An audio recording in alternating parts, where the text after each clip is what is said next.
Est-ce que vous avez déjà voulu devenir artiste, commencer une activité artistique et ne pas savoir par où commencer? Se mettre trop de pression sur les détails, sur la manière de faire, alors qu'en fait vous vouliez juste créer et prendre du plaisir? Eh bien ce podcast est fait pour vous. On parle de processus créatif, de performance, mais aussi de rapport au spectateur et de commercialisation.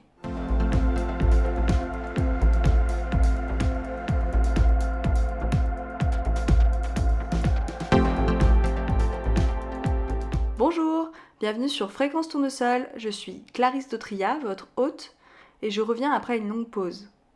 Après avoir rencontré des entrepreneurs sociaux et solidaires et des passionnés de sciences en 2018, je repars à la rencontre de nouveaux passionnés et cette fois-ci, on parle de la vie d'artiste.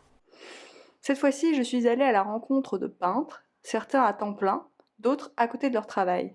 Tous appartiennent au collectif du Cercle des artistes et tous ont participé à une exposition pendant le mois d'avril, la Villa des artistes. Avec ce podcast, l'objectif n'était pas de parler de leurs œuvres en tant que telles, mais plutôt de confronter leur point de vue sur la vie d'artiste. Premier grand sujet, quel est leur processus de création? Comment arrivent-ils à laisser leur marque dans la peinture où tant de choses ont déjà été faites?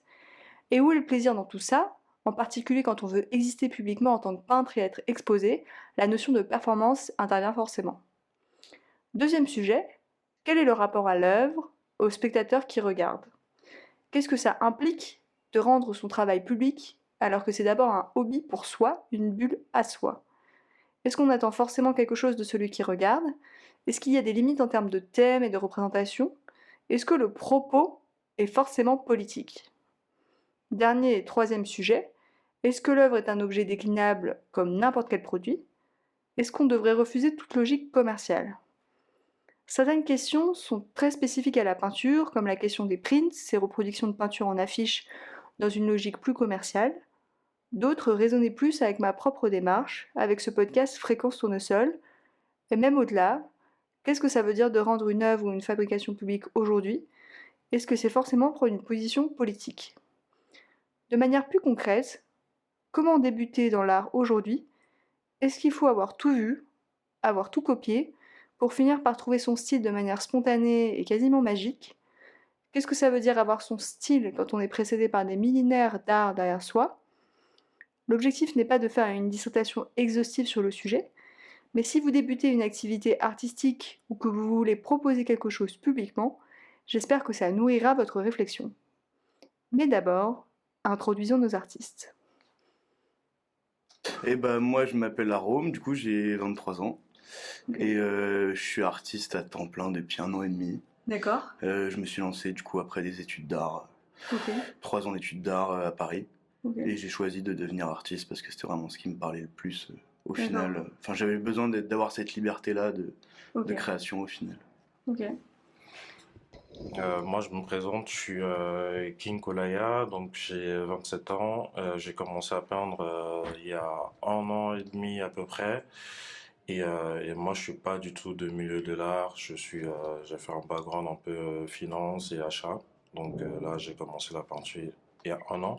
Par contre, c'est pas à temps partiel. Enfin, c'est pas à temps Plein. plein, plutôt à temps partiel. Donc c'est une activité qui me plaît et peut-être dans le futur, pourquoi pas aller dans le temps plein. Donc, je m'appelle Laurence Antignac, je suis artiste peintre depuis une dizaine d'années. Mon médium principal est l'huile et j'explore des thèmes autour des relations humaines, donc relations de groupe, relations de couple, relations avec soi-même. Et j'expose régulièrement à Paris et récemment à New York depuis 3 ans. Et j'ai rejoint le Cercle des artistes. C'est ma troisième exposition avec le Cercle des artistes. Bonjour, moi c'est Léa, je suis artiste peintre depuis 3 ans. Mes principales inspirations, c'est les portraits. Je peins exclusivement que des portraits. Plus généralement sur un état émotionnel dans lequel je suis sur le moment. Mon médium principal c'est l'acrylique, mais je dessine depuis toujours, donc c'est plutôt crayon, papier et acrylique. J'expose depuis 1 an, majoritairement à Paris. J'ai fait une expo à Lille également. Et j'ai rejoint le Cercle des artistes en mars dernier, en mars 2023. Alors bonjour à toutes et à tous, moi c'est Vincent, alias Crown, j'ai 25 ans, j'ai une double vie, je suis à la fois juriste et artiste, donc je peins le soir, la nuit et dès que j'ai un peu de temps libre.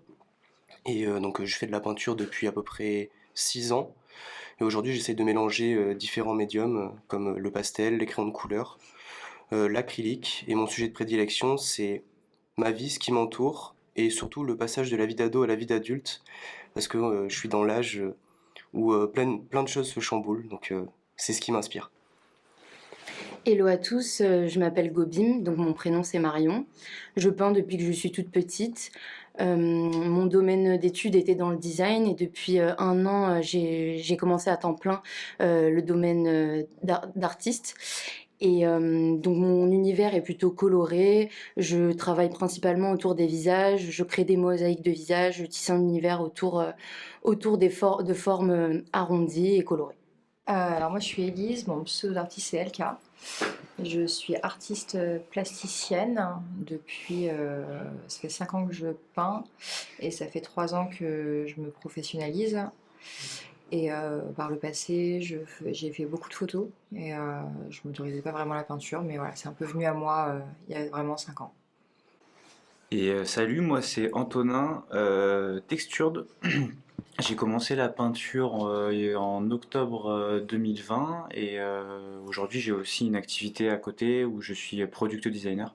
Donc je suis UX designer et je travaille et je développe et design des interfaces dans une boîte qui fait de l'optimisation de consommation énergétique pour les gros industriels français. Après cette introduction de nos artistes, commençons par le premier sujet, le chemin de création. Comment passer d'une feuille blanche à quelque chose ? Comment on peut se nourrir ? Concrètement, comment on peut commencer à créer ? Et est-ce qu'il y a un bon chemin ? Et finalement, comment avoir sa patte de l'extérieur du monde artistique ? Il y a l'air d'avoir quelque chose de pas totalement explicable qui aboutit à la création. Ça commence d'abord souvent par un processus d'apprentissage. Bah moi en fait comme j'ai commencé le dessin surtout très tôt, j'ai toujours fait ça et en fait j'ai commencé par des trucs super académiques. Ouais, d'accord. J'ai commencé Beaux-Arts un peu, donc... en fait j'ai commencé en faisant des natures mortes avec un prof de dessin quand j'avais 10 ans. Et je faisais, toutes les semaines, je faisais une nature morte nouvelle et en fait t'apprends vraiment. Enfin moi je sais que ça m'a vraiment appris, plein de principes artistiques on va dire. Et à force d'apprendre des principes, même à l'école d'art, au final après j'ai appris plein d'autres trucs, que ce soit des techniques, des médiums, comment gérer les ombres, les corps, faire du nu, etc. Et au final tout ce bagage là, moi je sais que ça m'a permis à créer, à aller dans quelque chose que j'aimais. Et à me détacher de ça en fait. En fait quand tu te dis je connais les bases, après tu peux plus facilement, en tout cas je trouve, plus facilement arriver à trouver ton propre style. Je pense qu'avant de trouver son style, il faut être un praticien. Peut-être par exemple, si je sais pas, t'as une appétence pour les mangas, en tout cas pour mon cas c'était les mangas, donc je suis rentré par le dessin là-dedans. J'ai bien aimé ces côtés un peu colorés, ces formes arrondis. Puis après j'ai donc comme je sais pas, plein de gens qui ont commencé un peu à dessiner, d'abord peut-être on commençait par décalquer, puis ensuite on recommençait à essayer de refaire. Puis en fait en pratiquant, en mettant brique par brique, on commence à maîtriser ça. Moi une fois que je suis arrivé à cette maîtrise-là, je suis passé au portrait. Pour apprendre les proportions du visage, etc. Puis ensuite, j'ai essayé de croiser l'ensemble. Donc ça a été manga, BD, puis portrait. Ensuite, en testant de nouveaux médiums aussi, soit en rencontrant des gens, soit, je sais pas, en testant, en allant dans un magasin d'art, j'ai trouvé du pastel, j'ai fait ah chouette, j'ai jamais essayé, hop, je vais faire ça.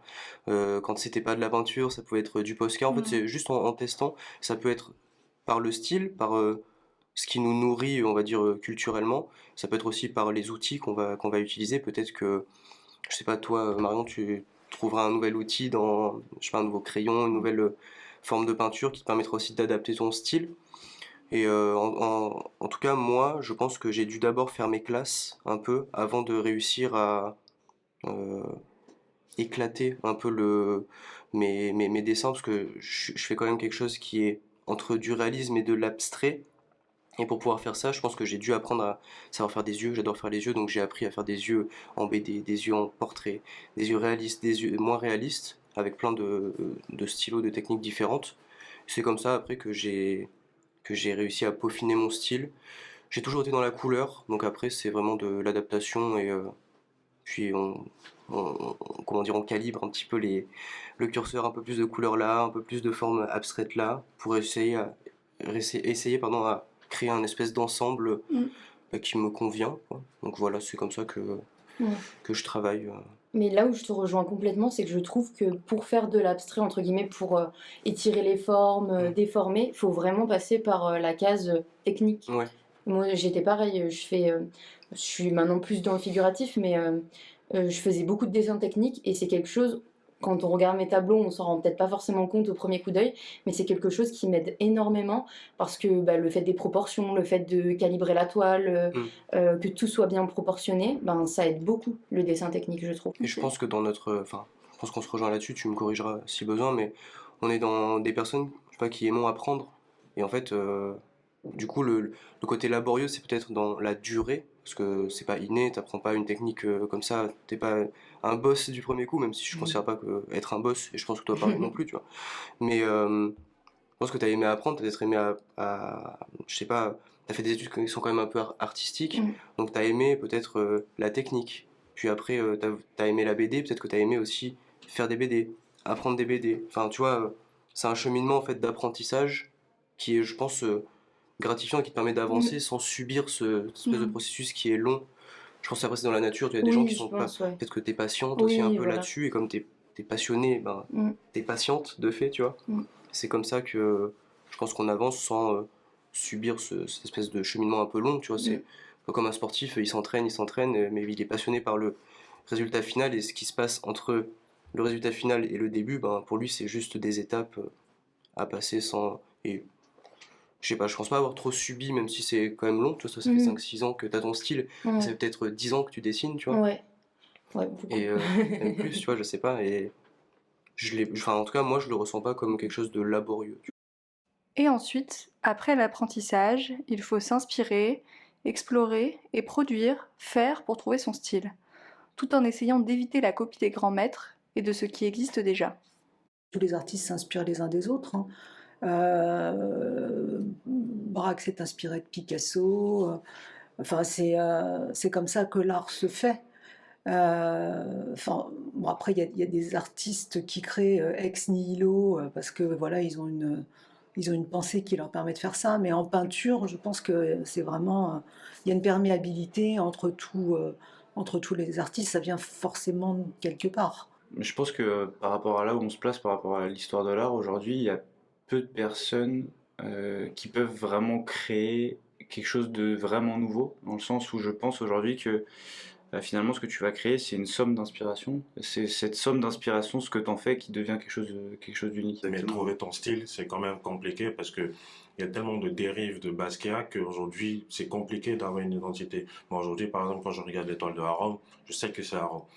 Parce que derrière, c'est son histoire personnelle qu'il raconte et au travers de son travail, on sait qu'il y a une identité pure qui est ancrée dans son art. Moi, dans mon cas, aujourd'hui, vu que j'ai pas mal de références, ça m'aide aussi parce que tu peux regarder ma toile, tu peux dire c'est Picasso, mais tu peux aussi dire que c'est autre truc.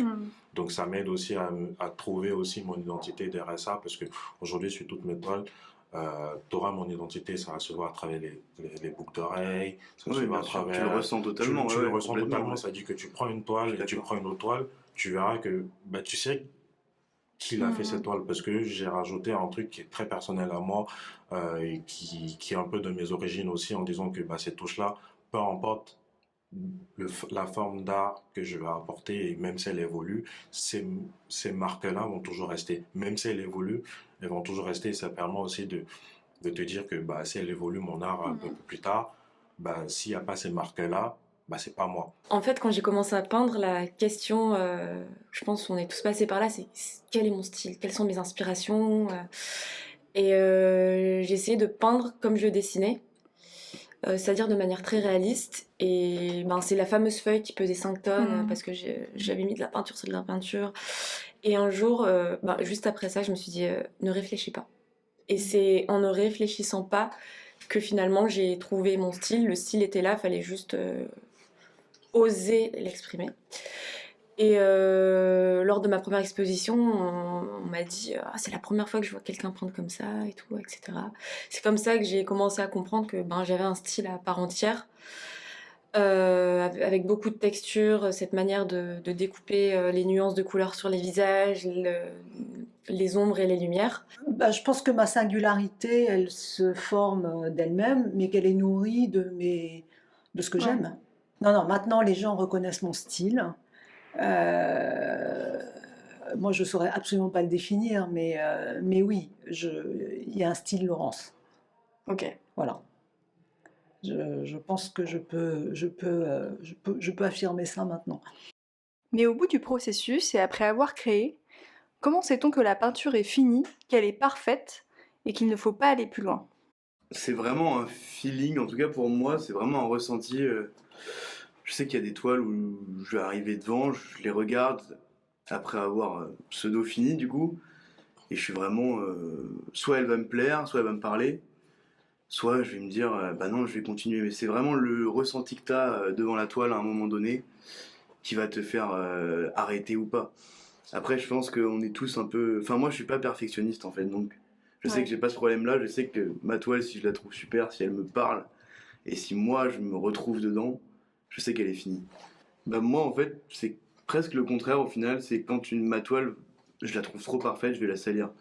En fait, j'ai vraiment ce truc de je déteste ce qui est parfait. D'accord. Je pars du principe que ce qui est parfait n'est pas beau pour moi, parce qu'on est tous imparfaits, et qu'on a besoin d'imperfection dans le monde.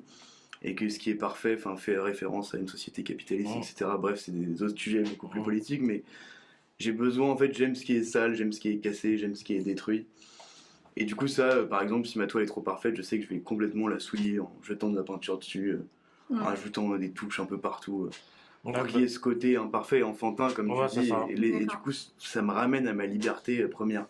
C'est instinctif. Quand je sens que c'est fini, pareil, je vernis direct et après je passe à autre chose.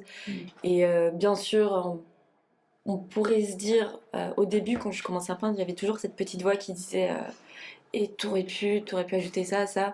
Mais finalement, maintenant quand je sens que c'est fini, c'est assez radical. Je dis c'est fini, j'aurais peut-être pu rajouter telle ou telle chose, mais je m'en fous un peu. C'est fini, je vernis et je passe à une autre toile.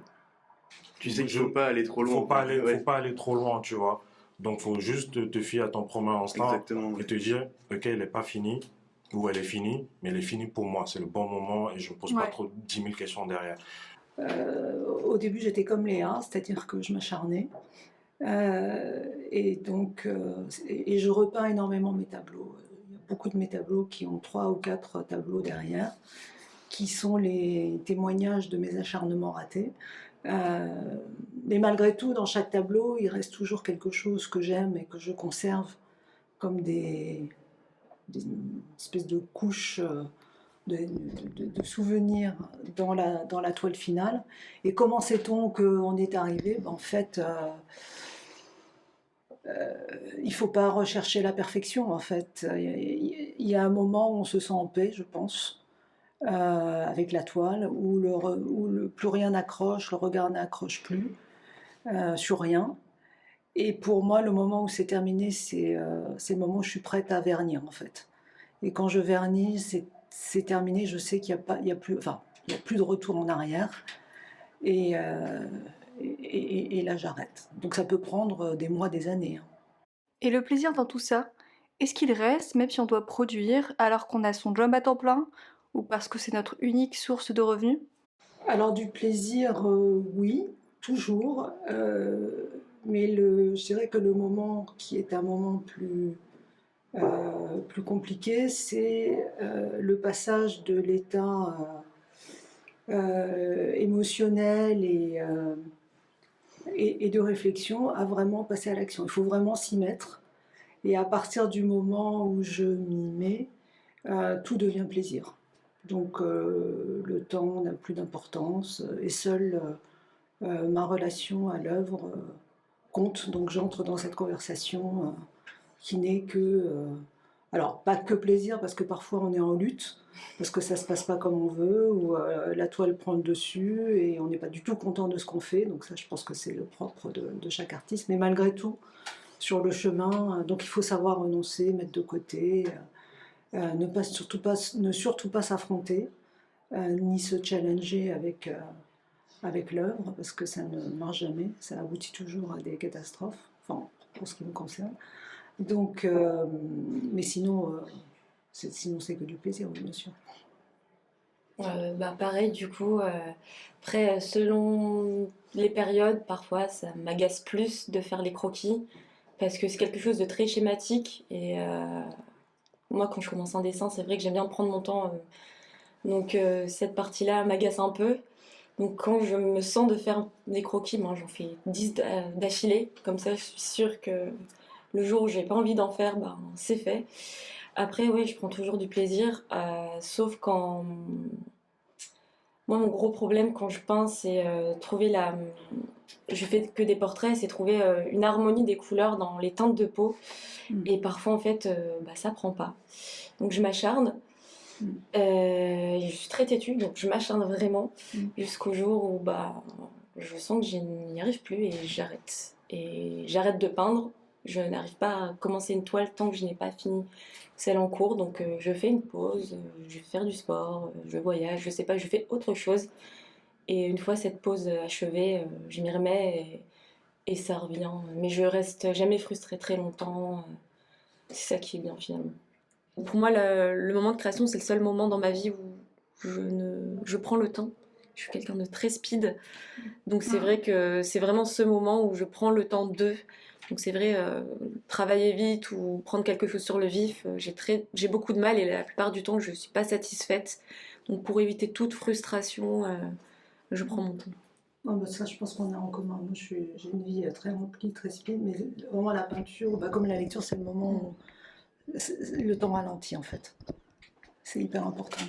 Pour ma part, oui.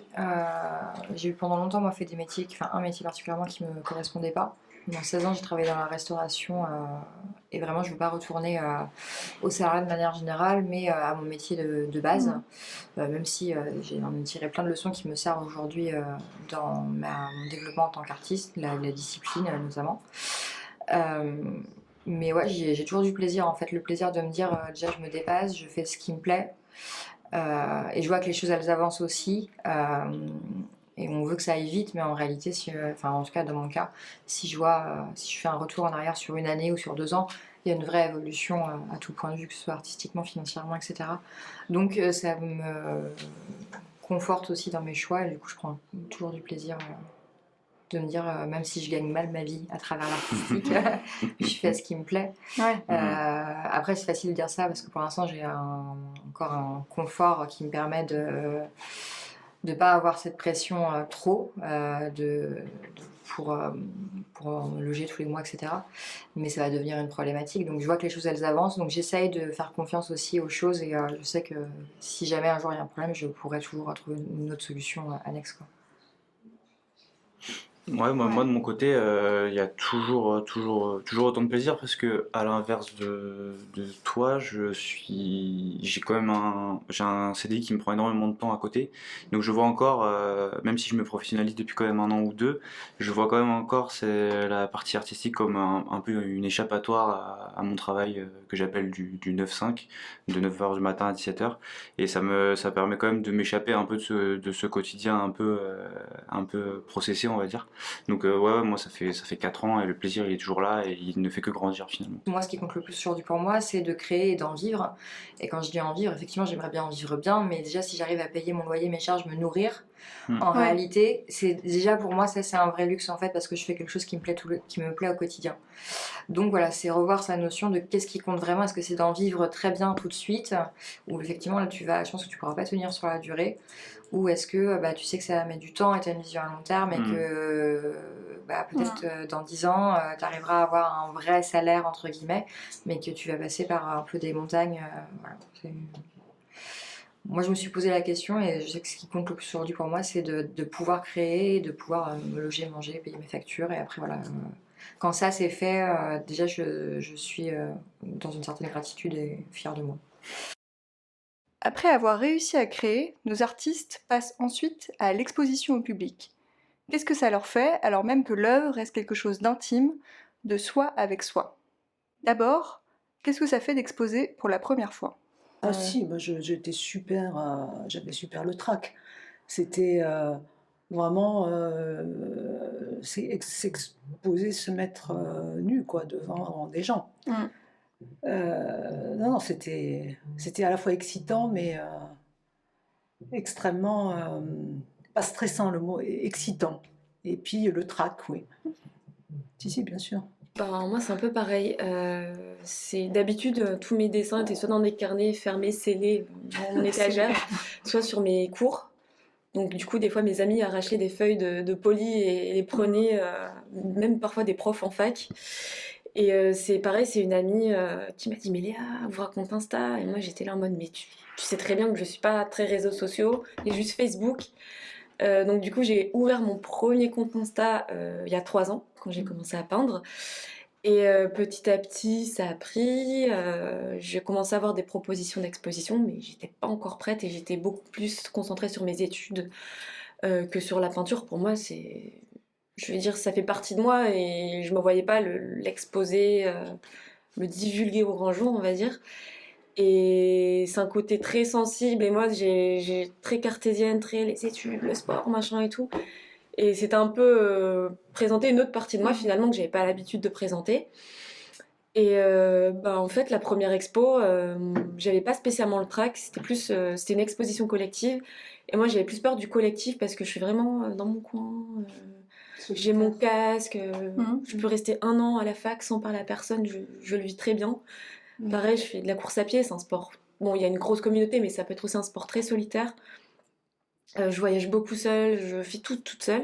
Et il y avait ce truc de collectif, comment je vais m'en sortir? Et en fait, j'ai eu des galères de transport et j'ai même pas eu le temps de me poser la question de que je suis arrivée avec toutes mes valises, mes tableaux et c'était incroyable d'avoir le retour des gens. En fait, cette appréhension, en fait, elle est partie en un claquement de doigts. Et donc forcément, on prend un peu plus confiance et on réalise que finalement, ben, ce qu'on fait peut être exposé, que ça suscite quelque chose, des émotions chez les gens. Et petit à petit, de mars 2023 à juillet 2023, j'ai fait une expo par mois. Donc principalement à Paris. Ben, à chaque fois quasiment, sauf en juillet où j'ai eu l'opportunité de faire une exposition solo dans un café dans le Vieux-Lille. Où là, pareil, c'était plus stressant dans la mesure où j'ai tout organisé, de la com, de la scéno. C'était stressant et j'avais vraiment ce truc de me dire: mais est-ce que les gens vont venir? C'est la veille du 14 juillet, c'est les vacances. Et finalement, ça s'est super bien passé, mais c'est vrai que au début, moi, j'imaginais pas. Quand j'ai fait mon premier post, je me suis dit, mais je disais à mes amis, mais ouais, peut-être dans 10 ans, peut-être que j'exposerai. Puis vraiment, j'étais vraiment dans cette dynamique-là. Et en fait, 1 an plus tard, j'étais à Paris en train d'exposer avec plein d'artistes talentueux. Et après avoir passé le trac de l'exposition, est-ce qu'on attend un dialogue avec celui qui regarde ou finalement l'œuvre doit vivre de son côté? Pour alimenter un peu la réflexion, je leur ai posé la question suivante. Quel est le meilleur lieu d'exposition? Dans la rue? Chez quelqu'un? Dans une galerie? Dans une manifestation? En vrai, moi j'aurais plusieurs réponses. Je dirais chez les gens, parce que c'est surtout le contact avec la personne qui prend l'œuvre. Il y a une vraie relation qui se crée parce que la personne prend un morceau de toi au final, prend tout ce que tu as mis dans ton œuvre. Donc il prend pas qu'une simple œuvre graphique, mais il prend l'histoire qui va avec, ton histoire, les sentiments que tu as mis dedans. Donc je trouve que cette relation aussi avec la personne qui possède l'œuvre après, elle est assez belle. Donc déjà je dirais ça. Après dans la rue, parce que pour moi l'art doit rester, même si l'art, on est dans une société marchande, donc l'art est forcément marchand, on a besoin que l'art reste quelque chose d'ouvert à tout le monde en fait, peu importe la catégorie sociale.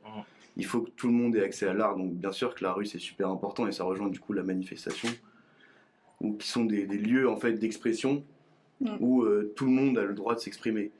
Et donc c'est important que dans ces endroits-là, on puisse avoir de l'art et que tout le monde ait accès à ça. Ouais, il y a cette envie d'apporter quelque chose à la personne qui va la regarder, je pense. En tout cas pour ma part, je sais pas si toi King ça te fait ça, mais ce besoin de transmettre un truc tellement profond qui vient de moi, que j'ai envie aussi que les personnes le ressentent et s'attardent en fait sur quelle est l'histoire et aussi pourquoi pas Enfin, ça arrive souvent d'ailleurs, ça va leur rappeler aussi des trucs à eux, des souvenirs. C'était pas forcément mon histoire qui va leur parler, mais c'est comment ils vont interpréter la toile. Mais oui, j'ai besoin qu'il y ait cette relation d'échange en fait avec le spectateur et l'artiste, c'est super important, je trouve.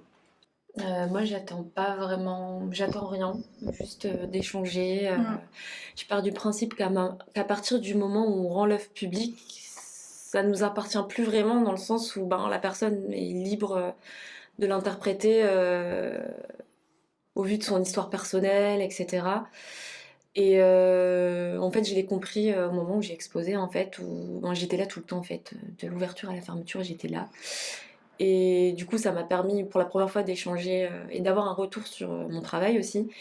Et c'était drôle parce que moi, quand je pense, je réfléchis pas. Il n'y a pas forcément de. Bon, si, je pense qu'il y a quelque chose d'inconscient, une réflexion inconsciente qui fait que bon, il y a quand même quelque chose derrière l'œuvre. Mais en fait, je commence vraiment à comprendre, à interpréter ce que j'ai fait des mois après avoir peint une œuvre. Et du coup, c'était drôle parce que au fur et à mesure que j'échangeais avec les personnes, en fait, je comprenais moi-même ce que j'avais voulu projeter sur la toile. Et c'est ça qui est hyper intéressant et de voir ce que ça évoque chez les gens. Il y a des personnes qui me disent « Ah, ça me fait penser à ma mère !» Et moi, j'étais là, super intéressant. Ou même avoir l'avis d'autres personnes qui pratiquent, c'est pas moi, l'écriture, la photographie. Avoir un point de vue d'un photographe qui me dit « Alors moi, je suis pas peinture, mais tes peintures, elles me parlent. » Et je dis « Ouais, comment ?» et tout. Et en regardant le travail du photographe en question, j'arrive à comprendre pourquoi ça le touche et tout. Je me dis « Ouais, c'est quand même fou d'avoir ces retours et d'échanger et de voir un nouveau point de vue sur notre travail, mais aussi de redécouvrir son travail à travers un autre regard. Je suis pudique déjà, le fait d'exposer un peu, parce que c'est tes émotions que tu mets sur cette toile. Ouais, je comprends. Donc, quand j'expose, j'ai aussi un certain détachement par rapport à ce que je fais. Donc, l'attachement à ma toile viendra d'une personne qui s'attarde dessus. Okay. Mais si une personne ne s'attarde pas dessus, je suis toujours aussi détaché de ma toile parce que l'objectif n'est pas de plaire. Donc, si une personne ne s'arrête pas dans ma toile, je m'en fous un peu. Et moi, généralement, ce que je cherche à provoquer chez les gens, c'est vraiment qu'ils se sentent bien en regardant mes toiles. J'appelle cette thématique un peu le confort de l'œil, avec mes formes un peu arrondies, le fait qu'on regarde les couleurs, que ce soit satisfaisant et qu'on se sente bien. Et c'est vrai que j'ai eu beaucoup ce retour-là, et c'était pour moi quelque chose d'hyper gratifiant, parce que c'est ce que je cherche à faire, mais à travers un portable où on regarde sur les réseaux, c'est pas du tout la même chose que quand on regarde les œuvres en vrai. Et j'ai eu beaucoup ce retour-là du fait que de voir les œuvres en vrai, ça n'a rien à voir que de les voir virtuellement. Et donc c'est quelque chose dont j'étais super satisfaite. Mais après, je cherche pas forcément... je cherche à créer de l'émotion, je pense que c'est ce qu'on cherche tous à faire, ou peut-être pas forcément, hein, mais moi en tout cas c'est ça. Mais en fait, j'aime que les gens, justement, pour finir, se sentent bien devant mes œuvres. De quelconque manière, que ce soit une référence qui les frappe, que ce soit les couleurs, que ce soit les formes, juste qu'on se sente bien. C'est ma principale attente, je dirais. Ouais, je te rejoins là-dessus, sachant qu'en plus, même si on fait des choses quand même relativement différentes, on est sur de la couleur, et la couleur, c'est quand même, je trouve, un peu gage de gaieté, C'est clair. un espèce de confort visuel, comme tu l'appelles. Donc moi, j'attendais ça, en vrai, qu'on se sente relativement bien sur mes œuvres. Après, moi, mon sujet qui est un peu derrière la couleur, c'est le passage de la vie d'ado à adulte, comme j'ai pu dire au début. Et en fait, c'est un passage qui est autant positif que négatif. Et en fait, mon message derrière, c'était de véhiculer un peu comme si cette étape de vie était comme un espèce de passage, une traversée qui peut être parfois un peu plus grise, on va dire, moins colorée. Et donc j'attendais de voir si le message que j'avais en tête, que j'ai inscrit, peint, dessiné sur ma toile, puisse être ressenti par d'autres personnes. Et donc du coup, pour moi, c'est une réussite. Et les personnes avec qui j'ai échangé ont bien vu que, a priori, premier coup d'œil sur la toile, c'est très joyeux, c'est très coloré, etc. Et quand ils s'approchaient un peu plus, ils voyaient, mais par exemple, le personnage ne sourit pas forcément, pourquoi. Et du coup, ça posait des questions. Lors des expos, ce qui ajoute la cerise sur le gâteau, c'est d'apporter de l'explication, par exemple, de tel ou tel tableau. Parce que le voir, c'est une chose, mais le comprendre, je trouve que les gens, ça apporte une autre dimension quand ils ont l'explication, parce qu'ils ont plus de facilité à rester plus longtemps dans le tableau pour décrypter ce que tu as voulu dire, que juste ah, c'est joli, c'est sympa. Ça permet de contrecarrer la culture de l'instant, ou sur les réseaux, par exemple, le temps d'attention, Voilà, il est très faible. Je crois que c'est 2 secondes ou 3 secondes sur un contenu. Là, au moins, les gens peuvent juste regarder, même s'ils n'ont pas envie de s'attarder plus sur l'explication. Au moins, ils peuvent regarder, ils peuvent, je sais pas, ressentir un peu l'œuvre, et au besoin, ils peuvent échanger avec l'artiste. Et ça, je trouve que c'est la valeur ajoutée des expositions Oui, c'est clair. qui vont au-delà du virtuel, on va dire. Personnellement, quand je regarde une peinture, je crois que je préfère me sentir bien et ne pas être choquée. Et s'il y a un propos politique, j'aime bien quand il n'est pas trop direct. Parce que c'est alors à moi de faire le décryptage, et le propos imprime davantage dans ma mémoire et dans ma réflexion personnelle. Être direct ou ne pas être direct, cela pose aussi la question des limites à l'œuvre pour l'artiste en termes de thème, et si une bonne œuvre doit forcément avoir un message et être politique. Bah moi je dirais que ça fait en fait le choquer, ça fait entièrement partie de mon art, donc j'ai aucun tabou avec ça. Ok. Je sais que je parle de mon histoire et je parle de ce que j'ai vécu et que je le montre, et si les gens sont choqués, Non mais pour moi, après c'est tant mieux. tu peux raconter ton histoire en tu vois, en enveloppant les choses et en n'étant pas direct, tu vois, forcément. Ouais, bah non, moi en fait j'essaye vraiment d'être direct Ok. pour limite. En fait, je cherche à choquer presque les gens parce que j'aime bien après la relation que ça va créer dans la discussion. Quand les gens ils sont choqués, je sais qu'ils sont mis à nu Mm. et du coup ils sont vraiment plus à vif, et ça peut amener à des discussions super. Et puis je sais que dans mon art, j'ai vraiment pas hésité à parler de drogue, de nudité, D'accord. de sexe, de violence. C'est des thèmes qui reviennent énormément dans ce que j'ai pu vivre du coup. Et je les mets dans mes toiles et ils sont présents et on les voit. Et les gens le ressentent. Il y a des gens qui sont mal à l'aise, il y en a d'autres qui s'appelaient énormément parce que ça leur rappelle des moments de leur vie aussi, je suppose. Mais ouais, non, moi j'ai besoin de choquer en fait dans ce que je fais. Je le fais aussi pour ça. Ah bah moi mon objectif c'est pas forcément de choquer parce que mon art on va pas dire qu'elle est basique mais n'a pas pour but pour revendiquer ou n'a pas pour but de choquer les gens de manière globale parce que moi mon art c'est plus dans le confort et dans le réconfort, on va dire.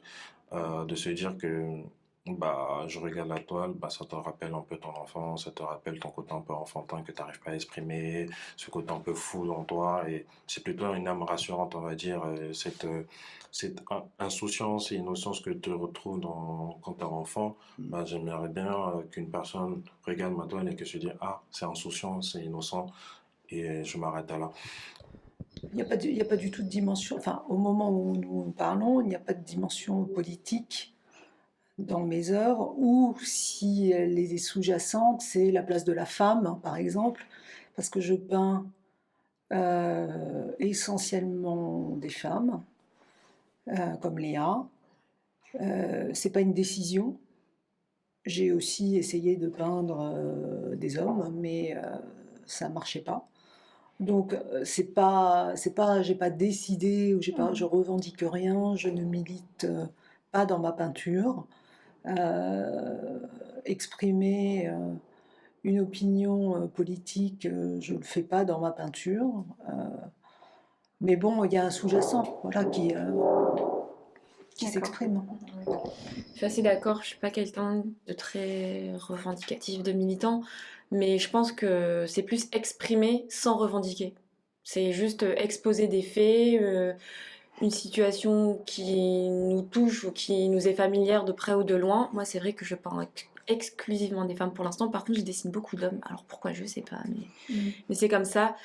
Donc oui, plus exprimer sans revendiquer. Je sais que j'ai fait une ancienne série où il y avait beaucoup de femmes noires et métisses. Bon, je pense que c'est visible hein, que je suis métisse. Je suis à moitié, je suis d'origine congolaise et italienne.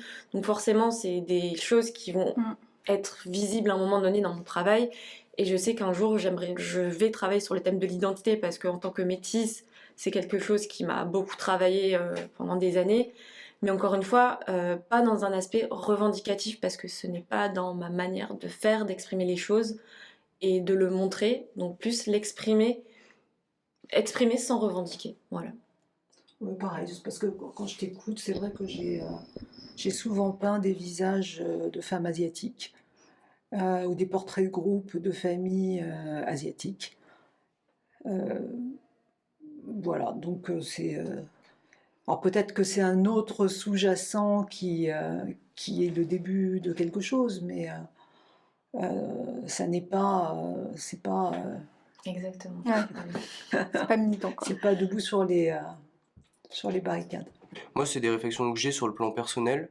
Après, mon art, en fait, comme disait Marion tout à l'heure, moi j'aime bien que les gens se sentent assez bien. Parce que c'est aussi un moment de. Moi, c'est un moment c'est mon échappatoire. Donc en fait, j'aime bien aussi faire fi des problèmes du quotidien, quels qu'ils soient. Peut-être que je me sens pas légitime à le faire. Je pense pas représenter un groupe en particulier ou autre. Après, j'ai un métier où quand même j'agis sur des causes sur du RSE, sur de l'inclusion, on va dire le maître mot de mon métier, quelque chose dans la responsabilisation en général. Comme je le fais peut-être beaucoup au travail, j'ai peut-être envie de le dissocier de mon art. Et même en allant au-delà, la politique, j'ai mes convictions, mais je veux pas être mêlé de près ou de loin à ça dans mon art. Après, peut-être que ça évoluera. Moi, c'est exactement pareil sur ce côté-là. Après, si je me retrouve devant une œuvre qui va dénoncer quelque chose, je vais être interpellée, regarder, m'intéresser. Mais moi, c'est vrai que c'est pas quelque chose sur lequel je me sens à l'aise de faire, parce que c'est pas, entre guillemets, ce que je veux transmettre. Bien sûr. Je préfère, ouais, comme je disais, partir sur quelque chose de plus coloré, que les gens soient à l'aise devant mon tableau. En fait, c'est deux choses complètement différentes, je trouve. Et c'est le segment dans lequel je me sens le plus à l'aise. Je milite pour un art qui est là uniquement pour l'esthétique. Ah, tu fais Dans de le- l'extrait, ouais. Ouais, c'est- Parce que parfois c'est bien d'essayer de créer une émotion, de vouloir, mais en fait parfois c'est aussi bien de ne pas prétendre vouloir créer une émotion chez l'autre et de se dire ok j'ai envie juste de créer pour quelque chose que j'estime beau et juste pour l'esthétique et je trouve que c'est assez important parce qu'on nous demande aussi encore une fois on a des injonctions de Ouais. nous dire mais en fait c'est quoi que tu veux créer chez l'autre, c'est quoi que quel message tu veux faire passer et parfois on a juste envie de dire bah j'avais juste envie de créer quelque chose et puis voilà et après tu le prends comme tu veux, tu le vois comme tu veux et je trouve que c'est assez important comme message à faire passer ouais. Souvent, je peins des femmes nues, mais c'est pas. Ça reste assez doux et poétique de manière générale. Là, je vais commencer à peindre via des collaborations avec des photographes, des photos de nus, peut-être parfois toujours dans une certaine poésie et esthétique, mais avec des messages un peu plus forts. Je me fixe pas vraiment de limites. Juste que moi, je me sens à l'aise avec ça et de le présenter en fait. Mais là, je vais aller dans les thèmes sur l'hypersexualisation, la dysformophobie, les TCA, etc. Je vais toujours en rapport avec le corps et la féminité parce que ça part de moi. Mais je me fixe pas vraiment de limite, si ce n'est être à l'aise pour en parler à l'autre. Et sans que ça puisse me poser moi un problème de me dire d'être gênée ou d'être gênable peut-être aussi. Je veux pas dénoncer, même pour moi j'ai envie d'être dans un certain repos. Si j'ai pas envie de donner mon avis, c'est possible. Juste chacun à travers une esthétique, il voit ce qu'il veut y voir. Mais voilà. C'est comme si tu plantes des graines et chacun le prend quand il a envie de les prendre. Mais je cherche pas à dénoncer, même sur des sujets un peu plus lourds que je vais travailler. Je vais forcément dénoncer d'une certaine manière, mais dans mon discours, je veux pas du tout être dans un truc d'accabler la société ou l'autre. Parce que moi, c'est pas ce qui marche sur moi, donc j'ai pas envie de faire ça. Je pense que la partie militant, activiste, je la fais, en tout cas sur le thème de l'écologie, je la fais ailleurs. Je la fais de par mon travail, puisqu'on aide des grands groupes tels que Leclerc, Franprix, ce genre de choses à optimiser leur consommation d'énergie. Donc en fait, cette partie militante et partie écolo et militante, je la travaille dans le cadre de mon boulot. Donc en fait, sur la partie plutôt artistique, je suis juste là pour faire de la pédagogie un peu basique, on va dire. On va dire c'est comme ça, et je vais pas jusqu'à politiser les œuvres. Je pense que je fais pas mal de choses sur la partie pro et aussi dans ma vie perso sur la façon dont je consomme. Donc non, là, l'art pour moi il n'y a pas forcément d'aspect politique. Enfin, je veux pas politiser non plus Je pense mes qu'on tableaux. attend un peu trop des artistes de manière générale, peu importe leur niveau, qui prennent position Mm. à travers ce qu'ils font. Mais en réalité, juste le fait de faire ce qu'on fait, sans forcément parler, ça montre forcément une facette de notre perception de la société et du coup de nos avis, même si on ne les communique pas, de par nos choix de carrière ou artistique, ça en dit suffisamment. En fait, on n'est pas obligé, même si c'est la tendance que les gens attendent de manière générale, de politiser notre parole Ouais, et d'avoir je des vois. longs discours. Ouais, c'est vrai qu'on nous demande tout le temps de prendre position sur certains sujets. Mais parce que je pense que les gens attendent. Enfin, dès l'instant où tu t'exposes, les gens attendent que tu prennes position à leur place et. Ça les rassure. Ouais. Ouais, et Mm. ça, je pense que c'est à chacun de prendre ses positions, et c'est pas parce qu'on n'est pas d'accord qu'on peut pas travailler ensemble. Au contraire, moi c'est ce que je trouve intéressant, c'est pour ça que je fais aussi beaucoup de collabs avec différents artistes à travers la photo notamment, mais pas que, mais parce que ça nourrit en fait, ça permet d'avancer, de faire bouger les lignes, moi personnellement et même artistiquement en fait. Même si le monde est aujourd'hui de plus en plus politisé et qu'on demande aux artistes de prendre position, même d'avoir tout un message, une vision autour de leur œuvre, finalement, on peut juste faire un geste esthétique. Et cela peut paraître évident, mais je trouve ça reposant de se rappeler qu'on peut juste faire du beau pour du beau, de la poésie pour de la poésie. Mais revenons à des choses beaucoup plus concrètes. Après avoir fait son œuvre, l'avoir exposée, se pose la question pour beaucoup de peintres des prints, ces reproductions en affiches des œuvres. Ces prints sont un vrai choix. Ils permettent de démultiplier l'œuvre et de la rendre accessible, mais l'œuvre perd aussi de sa valeur en étant répliquée.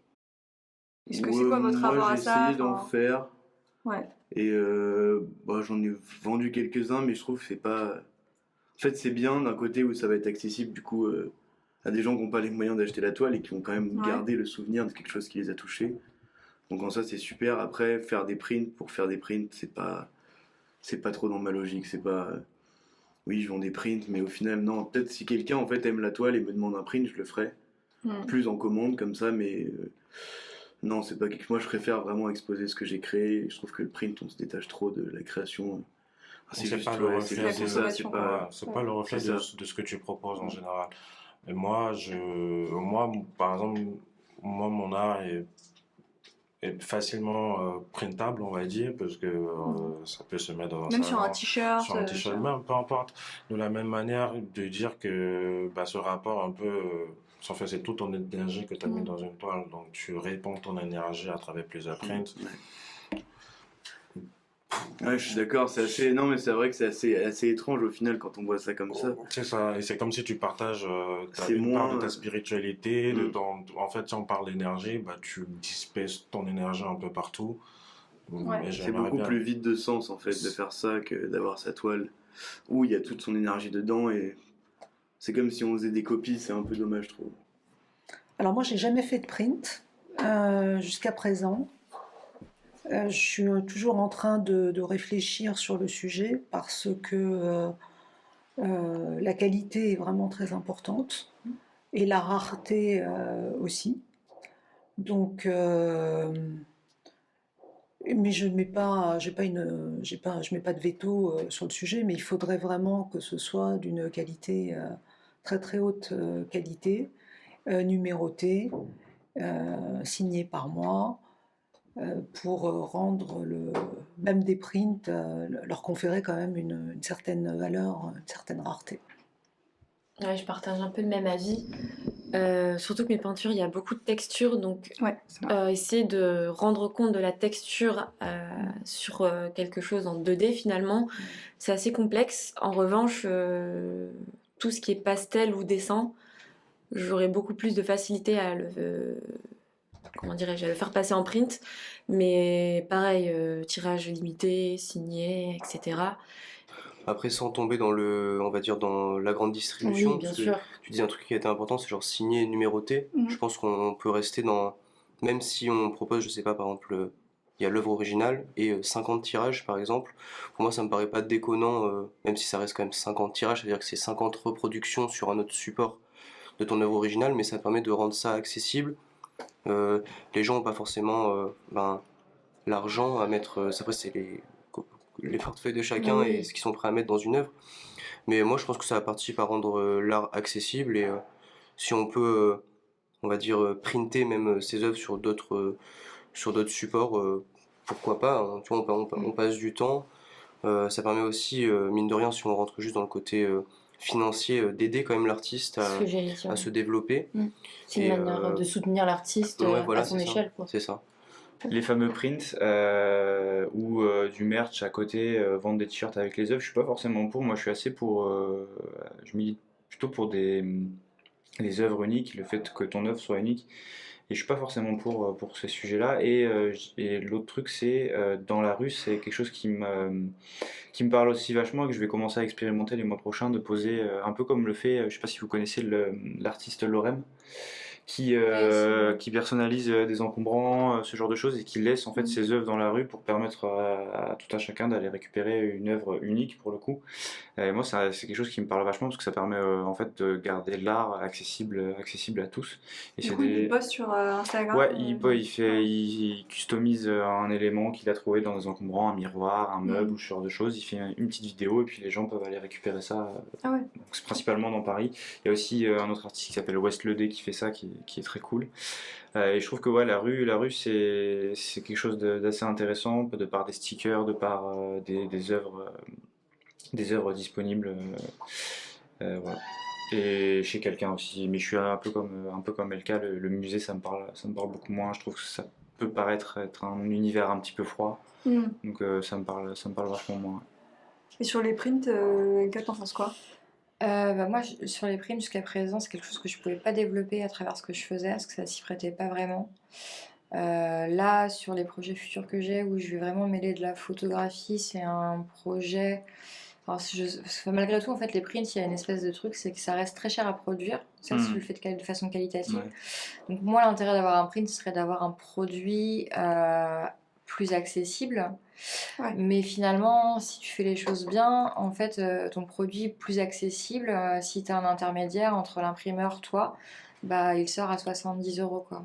80 €, ça dépend de ce que tu fais, du format. Du coup, finalement, c'est plus déjà très accessible à tout le monde, parce que ça reste déjà une somme conséquente pour beaucoup de personnes, surtout aujourd'hui.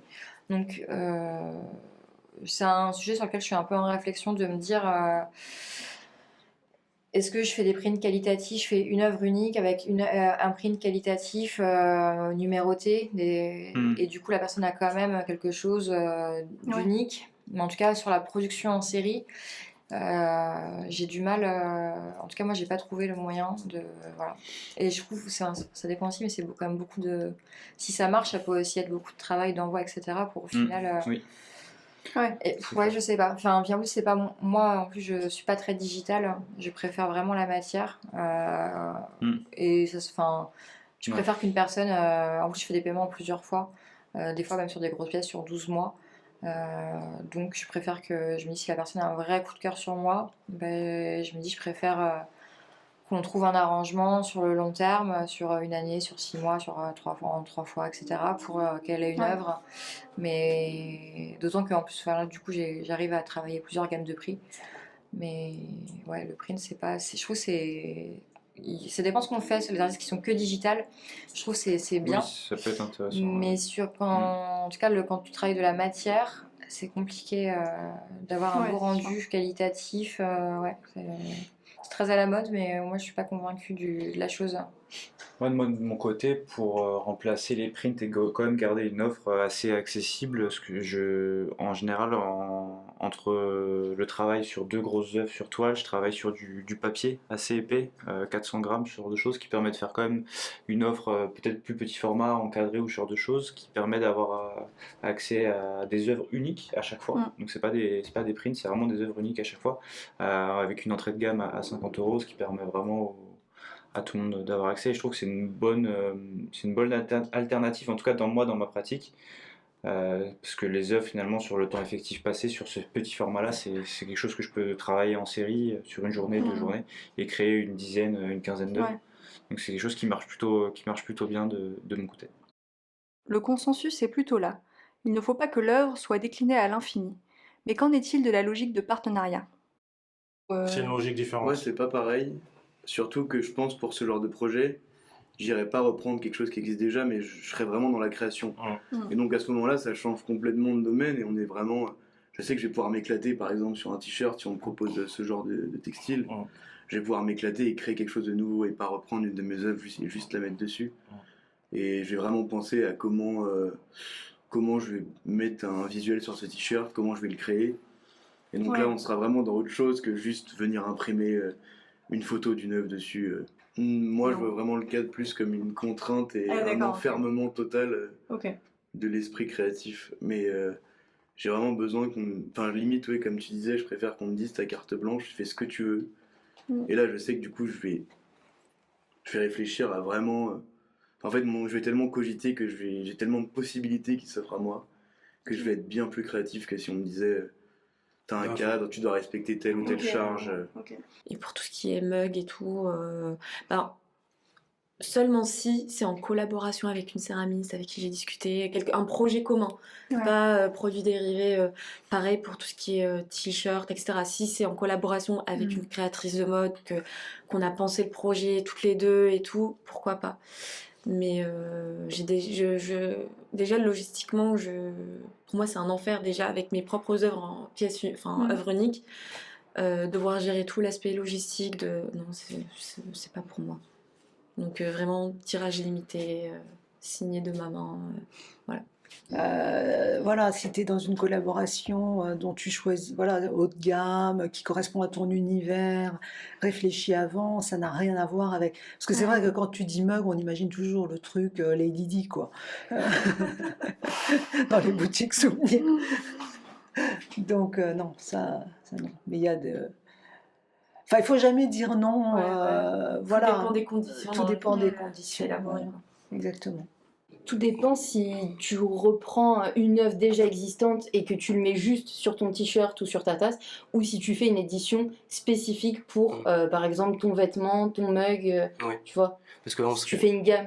Ouais, je suis d'accord, parce que différent. du coup, il y a deux côtés. Si on fait juste, on colle notre œuvre sur une tasse, sur un t-shirt, sur un cahier de texte, ou j'en sais rien, un agenda, là on tombe sur le merchandising un peu, et j'aurais l'impression d'être c'est un peu bizarre de dire ça, mais un artiste Jiffy, ou Ikea, où en fait, c'est pas le but, mais par contre, moi je suis grave ok avec, par exemple, créer une capsule avec une marque, ou même s'auto-produire sur, je sais pas, des t-shirts avec potentiellement reprendre son art, mais rajouter quand même une petite valeur ajoutée, parce que je trouve que ça serait un peu facile, je pense, de créer une œuvre et de la reposer partout.